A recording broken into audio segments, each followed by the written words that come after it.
चलिए, Panagar PSC coaching में आप सभी का स्वागत है। आज हम पढ़ेंगे जो संविधान का चैप्टर जो कंप्लीट करना था, संसद का जो पार्ट 3 वीडियो है, इसके बारे में बताऊंगा मैं। इसमें कुछ वीडियो बनाया था, वो डिलीट हो गया था। उसका जो आधा पोर्शन मतलब आधा 10 मिनट का वीडियो उसमें डिलीट हो गया था, उसको मेरे को फिर से बोलना पड़ेगा। तो यहाँ योग्यता बता दिया था, मतलब लोकसभा की, राज्यसभा के बारे में बताया था, जो कितने कितने सदस्य होते हैं टोटल, और इसमें का हाफ योग्यता। इसमें देखिए 84 के तहत जो बताया योग्यता संसद सदस्य को, 85 के तहत संसद सत्र 17वां विघटन करने का अधिकार देता है। इसको बता चुका हूँ, मतलब बताया नहीं हूँ, इसको बताऊँगा इसमें का भी। इसको देखिए, राष्ट्रपति द्वारा दोनों सदनों में भाषण देना, मतलब तो सदनों में जो दोनों सदनों में क्या भाषण देता है, मतलब जब सत्र कोई नया सत्र, मतलब एक साल के पहले बैठक की कोई साल होता है, जैसे कंप्लीट होता है कोई साल मतलब स्टार्टिंग में होता है, तो उस नया सत्र चालू होने के जो भाषण देता है, मतलब राष्ट्रपति 86 के तहत देता है। या फिर कोई चुनाव हो गया, चुनाव 5 साल बाद नया चुनाव होगा, तो पहला सम्मेलन में जो भाषण देगा लोकसभा या राज्यसभा के दोनों संसद के सदन में, तो 86 के तहत देता है। और विशेष जैसे कि कोई संबोधन करना है, कोई कहीं भी और संबोधन रहेगा, राष्ट्रपति संबंधित कोई भाषण रहेगा, 87 के तहत उसको वो देता है। राज्यसभा के बारे में जो सभापति उपसभापति होता है, इसको जान रहे होंगे। त्यागपत्र 90 के तहत विमुक्ति भी हो गए, है ना। 91 उपसभापति द्वारा सभापति का कार्य करना। तो इसमें बेसिकली चलो बता देता हूँ, जो राज्यसभा का बोल है ना, अब इसमें बता रहा हूँ, तब बता ही देता हूँ। काहे फिर इधर उधर आप इसको बोलता हूँ, अभी मैं लिखूंगा नहीं, मैं ऐसे बोल रहा हूँ, समझिएगा मैं जो बोल रहा हूँ इसमें। देखिए अभी क्या है, 89 बोल रहा हूँ, राज्यसभा के सभापति प्लस उपसभापति। अब इसमें है क्या जी, मैं इसको छोड़ दे हूँ, ये अटॉर्नी जनरल वाला, ये मंत्रियों के अधिकार, इसमें बताऊँगा अटॉर्नी जनरल जब उसमें जब आएगा चैप्टर में। अभी इसको गैप कर रहा हूँ, इसको इन लोग का भी नीचे का बता रहा हूँ। तो राज्यसभा को बताया भी कितने सदस्य होते हैं, है ना। वर्तमान में कितने हैं, टोटल कितने हो सकते हैं इसको बता, 250 मतलब टोटल हो सकते हैं, वही वर्तमान में 245 है, ठीक है। उसमें केंद्र और राज्य ऐसे करके बांट देना आप, केंद्र का अलग कितना है और राज्य का कितना क्षेत्र है, 238 या जितने भी 229 आपका राज्य क्षेत्र से चुने जाएंगे। बाकी जो बच गया आपका, एक तो केंद्र से, और जो केंद्र सरकार से, मतलब जो केंद्र शासित प्रदेश है वहाँ से, और 4 अलग से, मतलब मनोनीत भी करता है इनके द्वारा, राष्ट्रपति द्वारा मनोनीत भी किया जाता है। 12 सदस्यों को मनोनीत किया जाता है, ठीक है। तो इसको बताया था मैं अभी पहले वीडियो में। अब सभापति देखते हैं, सभापति क्या है। अब सभापति जो हमारे राष्ट्रपति जो है सभापति है, हमारे जो उपराष्ट्रपति हैं वो हमारे क्या है, राज्यसभा के सभापति हैं। जो उपसभापति कौन है, ये सदन के राज्यसभा के सदस्य मतलब में से ही चुना जाता है इसको, उपसभापति को। राज्यसभा के सदस्य में से ही इनको क्या किया जाए, उपसभापति को चुना जाता है। इसके द्वारा चुना जाता है, राज्यसभा के सभापति द्वारा क्या किया जाता है, मनोनीत किया जाता है इसको, है ना। जो बैठक होती है, सम्मेलन होता है ना, उसी में इनको उपसभापति को क्या किया जाता है, चुना जाता है। तो इसमें या फिर चुना जा सकता है, या फिर मेरे ख्याल से इसका जो है कि इनका जो सदस्यों में से इनका चुनाव होता है, ठीक है। सदस्यों में से क्या होता है, सदस्यों के बीच में से राज्यसभा के उपसभापति का चुनती है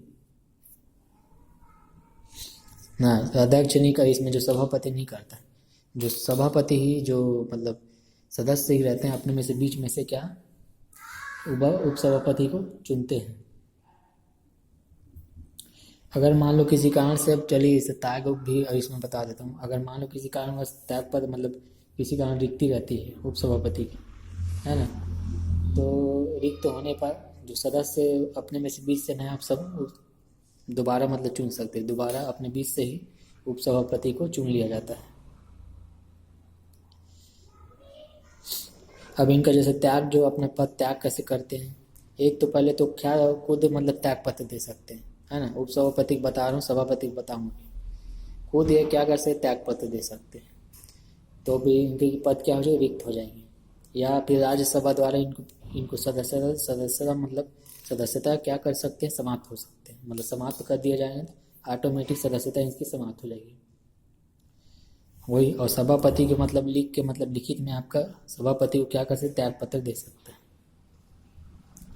और जैसे कि एक इनके द्वारा इनको हटाने का प्रस्ताव भी पारित होता है, संकल्प पारित होता है, तो जिसके तहत इनको कोई प्रस्ताव लाकर इनको हटाया जा सकता है उपसभापति को। तो हटाने का जो प्रस्ताव है वो आप इनको उपसभापति को 14 दिन पहले आप क्या करोगे, नोटिस दोगे आप उनको, पहले नोटिस देकर ही आप क्या करोगे, कोई प्रस्ताव आप लाओगे, विधेयक लाओगे, कोई राज्यसभा में आपका प्रस्तुत करोगे। ठीक है। और उपसभापति जैसे सदन में सभापति का पद क्या का इसका कार्य बता दे रहा हूँ। उपसभापति के द्वारा सभापति का इनके अन्विकता है, इसका कार्य क्या होता है। अगर मान लो कि सभापति नहीं है, उपस्थित नहीं है, तो अध्यक्षता कौन करता है, आपका उपसभापति करेगा। किसी कोई है ना, किसी वजह से खाली है, अनुपस्थित है, तो उसके कार्यों का संवहन कौन करेगा, आपका सभापति करेगा। चाहे कुछ भी तरीका हो, चाहे कोई भी हो। और सभापति जो आपका जान रहे होंगे, सभापति है सॉरी उपसभापति सभापति के अंतर्गत नहीं होता है, अधीनस्थ नहीं होता है। दोनों एक स्वतंत्र निकाय टाइप का है, स्वतंत्र रूप से सीधे उत्तरदायी होते हैं, मतलब राज्यसभा के प्रति, मतलब कोई किसी के दबाव में नहीं है। ये लोग सिर्फ राज्यसभा के प्रति झुकाव उनका रहता है, एक दूसरे के ऐसे दब के नहीं। हाँ, मतलब क्रम वाइज रहेगा ऐसा नहीं है, लेकिन दोनों ही आपका एक स्वतंत्र टाइप का है, कोई ज़्यादा प्रभाव किसी ऊपर नहीं डाल सकता है। अगर मान लो सभापति जो है, सभापति नहीं है और उपसभापति उनके जगह में काम कर रहे हैं, तो जो वेतन और भत्ते मिलेंगे वो सभापति को मिलेंगे उनको, है ना। अब इनको क्या है, ये जैसे अगर उपसभापति सदन में कोई कार्यवाही के दौरान कोई मत नहीं दे सकता है, ये तो जान रहे हो इसको, मतलब सभापति अगर बनता है उपसभापति तो क्या करते, वोट वो नहीं दे सकता है ना। कोई भी चुनाव उनाव होता है तो वो कोई पक्ष में मतलब कोई विषय लाते हो तो उस संबंध में वोट नहीं दे सकते, या फिर तो जो मतलब दो पक्ष में किसी को चुनना हो तो वोट नहीं दे सकते। बराबर वोट आने पर क्या हो सकता, निर्णायक मत दे सकता है, ऐसा बोल सकते हैं। अपना वोट रख सकता है, मतलब वोट रख सकता है किसको देना है, ऐसा करके जब बराबर की स्थिति में आता है। तो और भी जैसे प्रस्ताव, जैसे सदन की जो कार्यवाही पीठासीन नहीं होते हैं, ये जो जान रहे होंगे, जैसे कि पीठासीन बोलने का मतलब क्या है। जैसे कि पीठासीन आप देखे होंगे, जो जब मान लो कोई कार्यवाही मतलब चल रही, विचार दिन आपके पर हटाने का प्रस्ताव अगर उपसभापति के विरुद्ध चल रहा है ना, इनको हटाने का प्रस्ताव चल रहा है, तो उसको पीठासीन उस चीज़ को नहीं बनाया जाएगा, है ना। कोई दूसरे सदन में उपस्थित रहेगा, उसको उसकी अध्यक्षता दी जाएगी, या सभापति रह सकते हैं, या कोई और अन्य सदस्य को, साधारण सदस्य को क्या कर सकते हैं, उनको अध्यक्षता दी जाएगी। सदन में उनको भले प्रस्ताव रखने के लिए मतलब उसको हटाने का प्रयास चले, लेकिन उस सदन में बोल सकता है ना, ऐसा नहीं बोल सकता, कार्यवाही में भाग भी ले सकता है, और तथा जो मतदान की स्थिति में मत भी कर सकता है। ऐसा नहीं इसको मतलब प्रतिबंधित नहीं, वेतन उतन तो इसको सब उस टाइमिंग में जो सभापति को मिलते हुए ही मिलेगा। जो संसद द्वारा तय किया गया वेतन भत्ता सब इसी को मिलेगा, जो भारत की संचित निधि में जो प्राप्त होता है, पूरी जो संसद जो मैं बोल रहा हूँ पूरा आपका किसको मिलेगा, आपको उपसभापति को मिलना चालू हो जाएगा। ठीक है, समझ गए। अब सभापति की भी उपसभापति की तालिका होती है ना। तो एक नियम बना है कि राज्यसभा का सभापति जो उपराष्ट्रपति है वो क्या करता है, सदस्यों के बीच के से उपसभापतियों को मनोनीत करता है। सदस्यों के बीच में से उपसभापतियों बोल रहा हूँ, एक जन नहीं बोल रहा हूँ, कई लोग को मतलब मनोनीत करता है। और उसमें जब वो अनुपस्थित रहता है सभा मतलब जो अध्यक्ष, तो क्या करता है फिर, तो उनके जो अध्यक्षता वो नहीं रहता, तो ये जो फाइनल में जो सदस्य को मतलब नियुक्ति की है, मतलब चुने रहता है, मनोनीत किया रहता है, कौन किया रहता है, अध्यक्ष, सभापति का राज्यसभा का सभापति। तो वो क्या करते हैं, उससे संबंध में अध्यक्षता करते हैं। ठीक है, समझ में आया होगा। मैं जो बोल रहा हूँ उपसभापति के बारे में बता दिया। अब सभापति के बारे में भी बता देता हूँ। सभापति के बारे में क्या है, तो पीठासीन अधिकार सभापति कहलाता है, जान रहोगे, है ना। जो पीठासीन अधिकार सभापति कहलाता है, जो आप जान रहे हो, जो सभापति को ही पीठासीन अधिकारी अलग से भी होता है, ऐसा नहीं है। तो सभापति का मैं बताता हूँ इसमें का, जैसे कि सभापति का क्या योगदान है। जो लोकसभा का इसके मैं बता चुका था, लेकिन मैं ऐसा लग रहा है इसमें मेरे को कट गया, तो डिलीट हो गया, दोबारा मेरे को बताना बोलना पड़ जाएगा। तो सभापति जो अध्यक्ष के रूप में ही काम करता है, जैसे अध्यक्ष रहे वैसी है। तो लोकसभा के जो तो अलग है, उसमें लोकसभा का जो अलग है उसमें अलग आएंगे, उसमें भी जो पीठासीन सभी अधिकार सभापति के पास होते हैं, है ना। जो देश का जो उपराष्ट्रपति, इसका जो है पदेन सभापति होता है। पदेन सभापति होता है किसका, राज्यसभा का। जो उपराष्ट्रपति जान लोगे, है ना, राष्ट्रपति के रूप में भी कार्य करता है। जब ये ठीक है, उपराष्ट्रपति जान रहे हो, मतलब उपराष्ट्रपति ही सभापति होता है राज्यसभा का। अगर वो राष्ट्रपति के रूप में काम करेगा ना, तो सभापति के रूप में काम नहीं करता, ठीक है, सदन के रूप में काम नहीं करेगा। और उसको जो वेतन और भत्ते मिलेंगे इधर राज्यसभा से नहीं मिलेंगे, अब उसको सिर्फ वहाँ से मिलेगा, आपका जो राष्ट्रपति के पद का मिलेगा, उनको प्रॉफिट मिलेगा वहीं से। जो पीठासीन अधिकारी के रूप में सभापति अगर मान लो शक्ति है, शक्ति को देखेंगे ना, तो जो है लोकसभा के अध्यक्ष के समान ही है। जो शक्ति आप देखेंगे लोकसभा का अध्यक्ष जैसे रहता है ना, वैसे आपका जो सभापति के पीठासीन अधिकारी जिसको भी बोलते हैं, उसी के जैसे ही रहेगा। लेकिन इनमें कुछ बातों से अलग है, क्योंकि लोकसभा को एक दो शक्तियाँ अलग से प्राप्त है ना। जैसे कि कोई विधेयक, धन विधेयक है कि नहीं, वो सिर्फ लोकसभा में डिसाइड हो सकता है। और जो संयुक्त बैठक होते हैं उसकी अध्यक्षता कौन करता है, लोकसभा अध्यक्ष करता है। तो इसके संबंध में आपका उपराष्ट्रपति को सभापति पद उसमें संबंधित उसको अधिकार नहीं दिया गया, ठीक है। अब इसमें भी देखिए, मैं जो बताता हूँ अभी, जैसे सभापति का सदन जो है, जो भी का सदस्य नहीं होता है, वो तो जान रहोगे। जो सभापति जो है आपका सदन का सदस्य नहीं होता है। जैसे बोलने का मतलब ये है, कोई भी राज्यसभा के सदन का सदस्य नहीं होता, फिर भी वो लेकिन अध्यक्षता करता है। अध्यक्ष तरह मतलब सभापति भी पहली बार मतलब मत नहीं देता है, ये तो जान रहे हो। और जो ये इनके द्वारा मत नहीं दिया जाता, बराबर मत होने पर ही ना मत दे सकता है, मतलब स्वयं मत का प्रयोग नहीं करेगा। इसको भी चुनाव ना होता है तब, अगर मान लो किसी उपराष्ट्रपति को सभापति पद से हटाने का संकल्प विचाराधीन है ना, विचार किया जा रहा है, तो राज्यसभा का जो पीठासीन अधिकारी तो होगा नहीं, राज्यसभा का उसको पीठासीन अधिकारी नहीं बनाया जाएगा। सदन में उपस्थित कोई रहेगा तो उसको मतलब अधिकारी बना दिया जाएगा। कोई भी सदस्य रहेंगे या उपाध्यक्ष को बनाया जा सकता है। और उस सदन में क्या कर सकता है, बोल सकता है, क्या कर सकता है, सदन में जाके बोल भी सकता है, कार्रवाई में हिस्सा ले सकता है, लेकिन ये मत नहीं दे सकता है, ठीक है। अभी मैं उपसभापति को बताया हूँ तो उसमें मत दे सकता है, उसको बताया हूँ अभी, लेकिन इसमें जो है ये मत देने का अधिकार नहीं देता है। हो सकता है देता होगा, मेरे को याद ही नहीं आ रहा ठीक से, लेकिन दोनों में हो सकता है। मत देने का अधिकार उसको भी नहीं होगा, क्योंकि अध्यक्ष का पद में बैठेगा तो कहाँ, जो अध्यक्ष खुद वोट नहीं दे पा रहा है, अगर उसके संपर्क में मतलब कोई कार्यवाही चलती है तब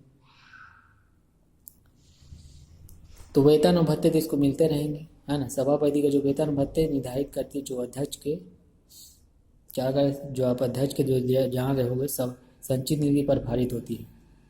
भारत की संचित निधि पर क्या होती है, भारित होती है। तो ये तो संसद के जो समूह के ना पदेन अध्यक्ष के रूप में कार्य करता है सभापति जो है राष्ट्रपति, ठीक है।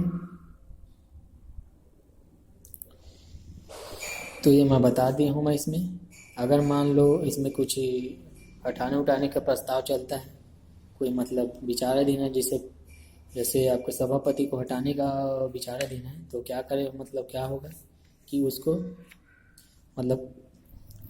सूचना देना जरूरी है। उसको 14 दिन पहले मतलब आवश्यक सूचना देना जरूरी है कि आपके समक्ष आपके मतलब विरोध में आरोप एक लगाया जा रहा है ना, कि ऐसा वैसा पाया जा रहा है, तो उसको उनको सूचना देना जरूरी है।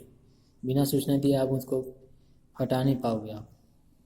संकल्प द्वारा सामान्य, इसको मतलब विशेष बहुमत की मतलब आवश्यकता नहीं है, साधारण बहुमत द्वारा पारित भी अगर होगा ना या महाभियोग, इसकी ज़रूरत नहीं है, के द्वारा हटाया जा सकता है, लेकिन सूचना देना जरूरी है उनको। ठीक है, तो ये हो गया इसका, तो तीनों सब का हो गया 89, 90, 91। इसको याद रखिए आप लोग, कौन से अनुच्छेद में, इसको भी याद रखिए। 93 से चालू है, देखिए 93, 94, 95, 3 है इसमें। देखिए लोकसभा अध्यक्ष उपाध्यक्ष, त्यागपत्र रिक्ति 94 दी, हटाया जाना उनका, उपाध्यक्ष का अध्यक्ष के रूप में कार्य करना, इसको सम्मिलित किया गया। अब इनका भी अध्यक्ष का भी बता देता हूँ। ये अध्यक्ष उपाध्यक्ष का ना, ये लगभग कब से चल रहा पता है? ये जब स्वतंत्रता नहीं हुआ था ना, तब से अध्यक्ष उपाध्यक्ष का इसको निर्णय लिया गया था। जो 1919 में ना, जो भारत सरकार अधिनियम 1919 बना था ना, उसमें उपबंध भी किया गया था। उपबंध के तहत इसको 1921 के तहत इसमें हुआ था। तो अभी क्वेश्चन मेरे ख्याल से इसमें आया था, कब इसको किया गया था? 1921 में आपका लोकसभा के अध्यक्ष उपाध्यक्ष को नाम, जो अभी वर्तमान में चल रहा है अध्यक्ष उपाध्यक्ष, पहले इसको दूसरा नाम कहा जाता था। पहले इसको प्रेसिडेंट या डिप्टी प्रेसिडेंट बोला जाता था। अध्यक्ष को प्रेसिडेंट या डिप्टी प्रेसिडेंट कहा जाता था। तो बात उसके जो 1921 के पहले भी है ना, केंद्रीय विधान परिषद था ना, जब मैं बता चुका हूँ और वीडियो भी कई सारे बने हैं, जब विकास के जो संवैधानिक विकास कैसे हुआ, तो उस समय भी पीठासीन अधिकारी होते थे, है ना। इसमें जो एक सचिदानंद सिन्हा नाम के थे, वो पहला अध्यक्ष थे और उपाध्यक्ष भी थे। तो उसके बाद फिर 21 के बाद 1925 में एक विट्ठल भाई पटेल भी आए थे, जो केंद्रीय विधान परिषद के भी अध्यक्ष चुने गए थे उनको। बाद में फिर ना ये जो इसको अध्यक्ष उपाध्यक्ष लोकसभा के इसको बनाया गया, बाद में पहले नहीं था ये लगभग 1947 तक तो ये चलते ही रहा। मतलब जो प्रेसिडेंट और डिप्टी प्रेसिडेंट 1946 से लगभग मेरे ख्याल से 1946 है, वहाँ से मतलब इनको अध्यक्ष उपाध्यक्ष के रूप में शामिल किया गया। अब इसमें जैसे अध्यक्ष बताता हूँ, अध्यक्ष कैसे कैसे होता है लोकसभा में। अब अध्यक्ष के मतलब क्या क्या भूमिका रहती है, मैं उसको बताता हूँ। तो लोकसभा का अध्यक्ष काफ़ी महत्व है। मतलब लोकसभा अध्यक्ष जो पहली बैठक के पश्चात जो उपस्थित सदस्यों के बीच क्या करता है, जब लोकसभा बन गई है ना, लोकसभा बन गया, अब लोकसभा गठित हो गई, मतलब चुनाव हो गया। अब पहला बैठक होगा ना, तो उसमें अध्यक्ष का 20 से सदस्यों के बीच से क्या किया जाएगा, चुनाव किया जाएगा, चुना जाएगा। और जब अध्यक्ष का स्थान रिक्त होता है तो क्या करते हैं, इसको जल्दी भरने की कोशिश करते हैं। तो उसी प्रकार बैठक जब होता है ना, तो उसको पहले ही मतलब चुन लिया जाता है। फिर उसके चुनने के बाद लोकसभा अध्यक्ष क्या करता है, चुनाव की तारीख एक निर्धारित करता है, जिसमें उपाध्यक्ष को चुना जाता है। ठीक है, मैं क्या बोल रहा हूँ, पहले अध्यक्ष चुना जाएगा, फिर लोकसभा का अध्यक्ष डिसाइड करेगा कब मतलब चुनाव करना है, किसका, लोकसभा उपाध्यक्ष का, तो उसको देख के किया जाता है। ये लगभग इनका कार्यकाल तो बता चुका हूँ, है ना। ये जीवन काल तक अपने अध्यक्ष के जो जितना जीवन काल मतलब कार्यकाल रहता है, वहाँ तक मतलब इनका शासन रहता है अध्यक्ष। अब उनके जो मैं बता रहा हूँ, जो अब इनका जो समाप्त कैसे होता है इनका पद अध्यक्ष का, लोकसभा का अध्यक्ष का, तो या तो सदन का सदस्य नहीं रहता तो ऑटोमेटिक वो हट जाता है ना, या तो उपाध्यक्ष को संबोधित करके क्या कर सकते हैं, त्याग पत्र दे सकते, तब उसका हो सकता है। या किसी जैसे कि तत्कालीन, जैसे कि लोकसभा के तत्कालीन समस्त सदस्य अभी वर्तमान में मान लो, जैसे जितने भी सदस्य लोकसभा के जो समस्त सदस्य 545 है, कितने हैं, है ना। तो बहुमत संकल्प से मतलब पारित है, मान लो संकल्प द्वारा क्या है, पारित मतलब हो जाता है। तो इसको हटाए जाने के लिए क्या कर सकते हैं, ऐसा जो जैसे कि कोई संकल्प पारित करना है, मान लो किसी के मतलब विरुद्ध या कुछ भी संकल्प पारित करना है किसी के खिलाफ, या तो 14 दिन के पहले क्या करना पड़ेगा, उनको पूर्व सूचना देना पड़ेगा। क्या बोल रहा हूँ, उनको पूर्व सूचना देंगे तब जाके कुछ होगा उनका, ठीक है। सूचना देंगे जाके कुछ भी उसका जो भी होगा तब जाके उनके खिलाफ कुछ भी कार्रवाई होगी। लेकिन उनको अगर विचाराधीन भी रहेगा ना तो उसको बैठने का अधिकार रहेगा, बोलने उलने से उसको रोका नहीं जा सकता, भाग लेने का भी अधिकार रहेगा उसको। लेकिन वो मत बराबर होने के मत देने का अधिकार नहीं उसको, क्योंकि उसके खुद खिलाफ वो कंफर्म नहीं है भाई, है ना। गलत पाया जाता है तो उसको हटा दिया जाएगा। और एक बात याद रखिए, जब लोकसभा जब विघटित होता है ना, विघटित जब होता है ना तो क्या होता है, जो अध्यक्ष अपना ना पद अपना नहीं छोड़ता है, अध्यक्ष को ना पद अपना नहीं छोड़ता है, बाकी लोग छोड़ देंगे। वो जब तक तब तक बना रहे, जब नई लोकसभा का गठन जब तक नहीं हो जाता तब तक अपने पद पर बना ही रहता है। तो क्वेश्चन में इसको पूछ सकता है। एक तत्कालीन समस्त सदस्य भी होता है, एक तत्कालीन समय भी होता है। तो दोनों का अर्थ मीनिंग दोनों अलग अलग है, तत्कालीन समय और तत्कालीन समस्त सदस्य के बहुमत से पारित जो संकल्प, ऐसा। तो क्वेश्चन में भी आया था, जो व्यापक जिसमें पटवारी के एग्जाम में इसी तरह का क्वेश्चन आया था, है ना। तो कुछ भी उसके अलग अलग मीनिंग है हर चीज़ का। मैं बोल रहा हूँ शब्द का एक ही मीनिंग नहीं है, सब का अलग अलग मीनिंग है इसमें। तो इसमें जैसे कि जो आप जो बता रहा था, इसमें जो लोकसभा का जो है जो कार्य का जो संचालन है, धन विधेयक है कि नहीं संबंधित, वो भी देखता कौन है, आपका लोकसभा का अध्यक्ष, है ना। संयुक्त अधिवेशन की अध्यक्षता भी कौन करता है, लोकसभा का अध्यक्ष।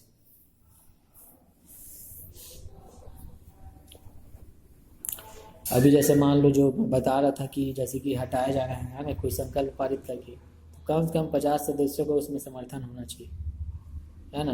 और तत्कालीन सदस्यों के जो रहेंगे उसमें जो विशेष बहुमत द्वारा संकल्प पारित होना चाहिए, विशेष बहुमत द्वारा। ऐसे 2/3 थर्ड ऐसे 1/3 ऐसे नहीं है, विशेष बहुमत द्वारा पारित होगा ना, तब उनको क्या है हटाने का कुछ प्रयास किया जा सकता है, कोशिश होगा।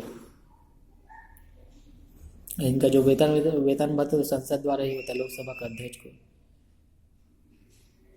अब इनका जो आसन जो भी देखे होंगे, लोकसभा का अध्यक्ष जो सीट पर चेयर पर बैठा रहता है देखे होंगे, जो बैठो बैठो करके बोलता है, देखोगे माइक में टीवी में दिखाता है ना। तो उनके कार्यों और आचरण पर लोकसभा में न चर्चा की जाएगी न आलोचना की जाएगी, ऐसा है। मौलिक प्रस्ताव का मूल प्रस्ताव को छोड़कर उनके विचार और आचरण पर चर्चा नहीं की जा सकती। किसके बोलते हैं ऐसा नहीं है, लेकिन एक विशेष रूप से उनके चर्चा उर्चा नहीं होगी। लेकिन कई बार बहस भी हो जाता है, कोई लेडीज उडीज रहता है तो कई लोग अपशब्द की प्रयोग कर देते हैं। तो देखे होंगे प्रक्रिया विनियमित, तो ये जो सदन में जो भी कुछ भी होगा ना व्यवस्था, तो न्यायालय क्षेत्र से बाहर रखा गया है। कुछ भी अब संसद में कुछ भी होता है तो उसको न्यायालय क्षेत्र से बाहर रखा है, वो आप उसको जाके बोल नहीं सकते ऐसा ऐसा बोल रहा है अभी। तो ये तो चलिए हो गया, है ना। उपाध्यक्ष का देखते हैं, उपाध्यक्ष क्या स्थिति है। उपाध्यक्ष मैं बताऊँ इसमें, अभी अध्यक्ष का बता दें, उपाध्यक्ष का क्या तरीका। अब इसमें जैसे कि अध्यक्ष का ही बता दे रहा हूँ, अध्यक्ष में मैं बता देता हूँ। तो अध्यक्ष के रूप में आप देखेंगे जो लोकसभा के नियमों के अंतर्गत क्या है, अध्यक्ष सदस्यों में से जो सभापति तालिका के लिए अध्यक्ष जो है उपाध्यक्ष के लिए 10 लोगों को नामांकित करता है ना। सभापति के लिए अध्यक्ष 10 लोगों को नामांकित करता है। अगर जैसे कि मान लो आप कोई भी बैठक में उपस्थित नहीं, अध्यक्ष या उपाध्यक्ष की अनुपस्थिति में, तो संसद का जो पीठासीन अधिकारी हो सकता है वो क्या करेगा, तो क्या करेगा, आपका बैठक ले लेगा, है ना। नई जो ये तब तक रहेंगे इन लोग, जो नई पीठासीन अधिकारी तालिका जब तक नहीं बन जाएगी तब तक इनका नामांकन, मतलब इनके द्वारा अनुपस्थित रहने पर सदन के सभी इनके द्वारा क्रमवार या कोई भी अध्यक्षता करते रहेंगे। अब मान लो जैसे कि अध्यक्ष का जो या उपाध्यक्ष का पद रिक्त हो जाता है ना, तो सभापति के कोई तालिका का जो सदस्य है, अध्यक्ष उपाध्यक्ष मान लो पद रिक्त हो गया, मैं रिक्त कर दिया, उनको हटा दिया आप, है ना, तो तालिका में जो जुड़े हैं सभापति की तालिका में एक नियुक्ति हुआ है, अध्यक्ष द्वारा ही 10 लोग को चुना जाता है, तो 10 लोग में से किसी को भी वो पीठासीन अधिकारी नहीं हो, वो नहीं बन सकेगा। ठीक है, समझ गए? तो क्या होंगे, पीठासीन अधिकारी नहीं हो सकते। तो उस अवधि के लिए ना उस एक अलग से व्यक्ति मतलब निर्वाचित करेगा, कौन? राष्ट्रपति करता है, अलग से नियुक्ति करता है, कौन? राष्ट्रपति करेगा। जल्द से जल्द जितना जल्दी हो सके चुनाव फिर कराने के लिए उसका टाइमिंग देता है। ठीक है, समझ गए? ये दोनों का मैं भी अध्यक्ष उपाध्यक्ष का बता दिया। एक सामयिक अध्यक्ष भी होता है ना। अध्यक्ष तो पीठासीन अधिकारी अध्यक्ष अलग होता है, और जो मैं सामयिक अध्यक्ष बोल रहा हूँ, जैसे कि सामयिक लोकसभा का मतलब जैसे कि आप, मैं अभी जैसे वर्तमान एक कार्यकाल खत्म हो गया, तो अभी वर्तमान में तो कोई ना कोई तो अध्यक्ष होगा, है ना। तो नया अध्यक्ष चुनने के लिए एक मतलब कम समय के लिए एक अध्यक्ष चुना जाता है, जो पहली बैठक के ठीक पहले तक अपने पद पर रहता है, कम समय के लिए, अल्पकालीन होता है। तो सामयिक मतलब कम समय के लिए अध्यक्ष रहता है। तो आमतौर पर इसको जो वरिष्ठ सदस्य रहते हैं लोकसभा के, उसको ही बनाया जाता है, ताकि वो क्या करता है, स्थायी अध्यक्ष के रूप में ही समान ही मतलब शक्तियाँ इसको दी जाती हैं, क्योंकि ये अध्यक्ष के रूप में ही रहता है ना। और ये क्या करता है, जो नया जो चुनाव हो रहा है या मतलब नया गठित होगा ना, नया अध्यक्ष या उपाध्यक्ष होंगे या सदस्य होंगे, उनको क्या करता है, शपथ दिलाता है, शपथ दिलाएगा। और जब खुद सामयिक अध्यक्ष की जो शपथ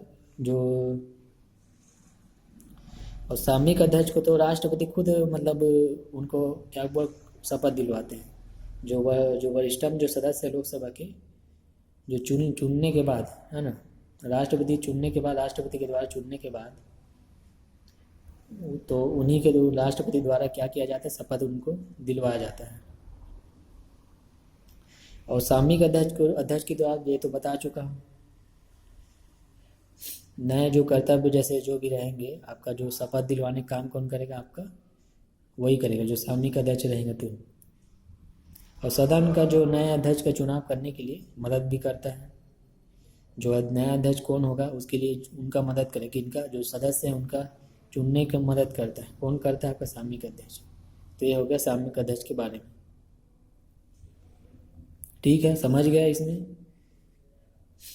तो इसमें का चलिए मैं बता दिया हूँ, इसमें का क्या क्या हो गया। अध्यक्ष उपाध्यक्ष भी हो गया, है ना। क्या हो गया? अध्यक्ष उपाध्यक्ष के बारे में भी हो गया। अब इसमें जैसे राज्यसभा है, लोकसभा, अध्यक्ष उपाध्यक्ष, ये दोनों का वेतन भत्ता आपका संसद के संचित निधि पर भारित होता है।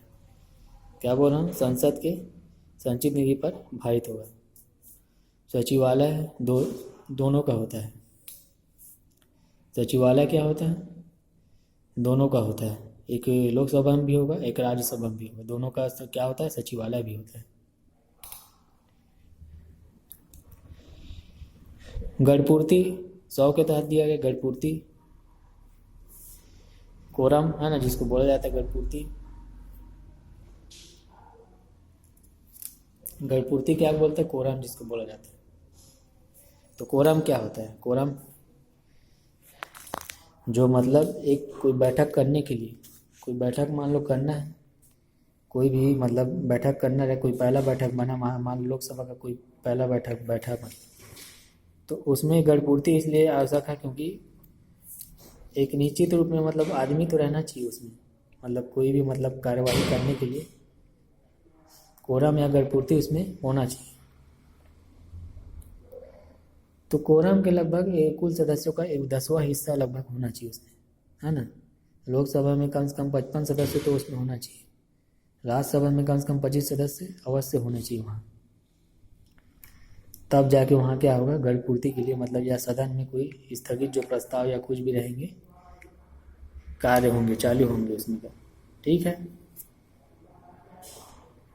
ठीक है, मैं जो बोल रहा हूँ इसमें समझ गए। गढ़पूर्ति के लिए 1/10वां हिस्सा लगभग होना चाहिए।